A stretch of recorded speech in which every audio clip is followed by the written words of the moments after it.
रानी को शेर खान के दरबार में पेश किया गया। अब उसकी सारी चालाकी खत्म हो चुकी थी।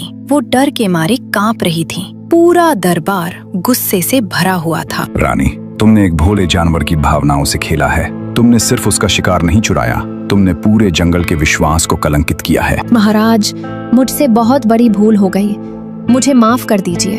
मैं लालच में आ गई थी। लालच की सजा तुम्हें जरूर मिलेगी। आज से तुम और तुम्हारे साथी आनंद वन से हमेशा के लिए निकाल दिए जाते हो।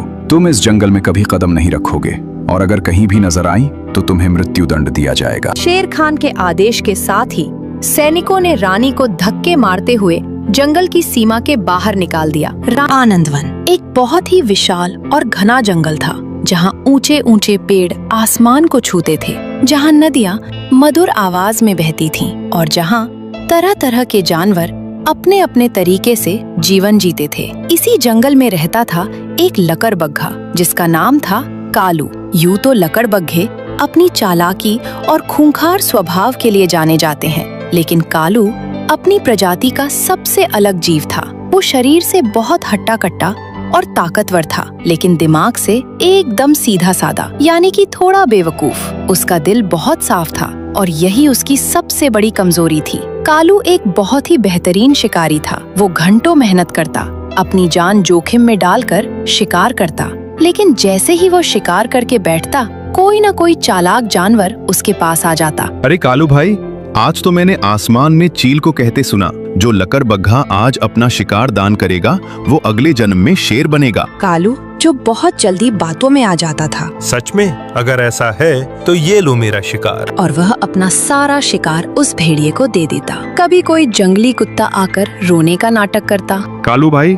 मेरे बच्चे भूखे हैं। कालू का दिल पिघल जाता और वो अपना भोजन उसे दे देता। नतीजा ये होता कि कालू दिन भर मेहनत करता और रात को अक्सर भूखे पेट ही सो जाता। एक दिन की बात है, कालू ने एक बहुत ही मोटा और ताजा शिकार किया।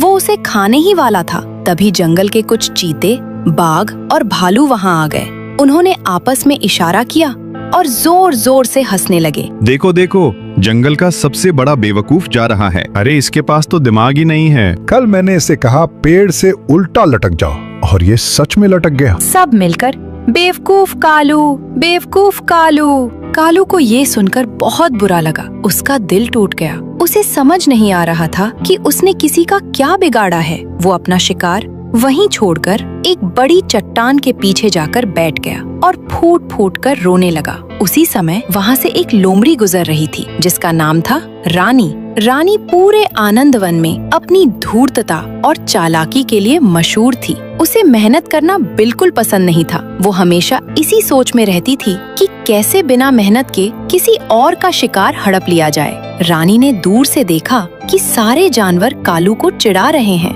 और कालू एक कोने में बैठकर रो रहा है। उसकी चालाक आंखों ने तुरंत मौका पहचान लिया। वाह, कितना ताकतवर शरीर है इस लकड़बग्घे का, लेकिन दिमाग एकदम मूंगफली के दाने जितना। अगर मैं इसे अपने जाल में फंसा लूं तो मुझे जिंदगी भर शिकार करने की जरूरत ही नहीं पड़ेगी। ये सोचकर रानी ने अपने चेहरे पर एक मीठी और झूठी मुस्कान सजाई और धीरे धीरे मटकते हुए कालू के पास पहुंची। अरे ओ जंगल के सबसे वीर और महान शिकारी, तुम क्यों रो रहे हो? क्या तुम सच में मुझे महान मानती हो?